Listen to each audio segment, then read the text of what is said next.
नमस्कार मंडळी.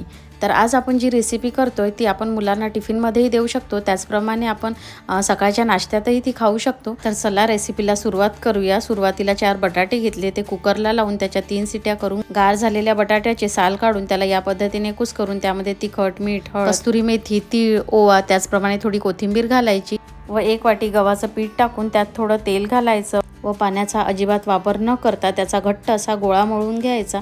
मळलेल्या पिठाचा एक लहान गोळा घेऊन त्याला पोळीसारखं लाटून घ्यायचं. नंतर डब्याचं एक झाकण घेऊन त्याला या पद्धतीने कापून त्याला तव्यावर टाकून दोन्ही बाजूनी त्याला उलटपलट करत तूप लावून त्याला खरपूस छान भाजून घ्यायचं. तर तयार आहे मस्त असा आलूचा पराठा. आणि या आकारात जर आपण मुलांना बनवून दिला तर मुलं बघूनच खुश होतील. आणि हा पराठा बराच वेळ छान असा सॉफ्ट राहतो. त्याचप्रमाणे नाश्त्यातही आपण हा पराठा खाऊ शकतो. तर रेसिपी आवडली असल्यास लाईक करा, चॅनलवरती नवीन असाल तर सबस्क्राईब करा. भेटूया नेक्स्ट रेसिपी सोबत.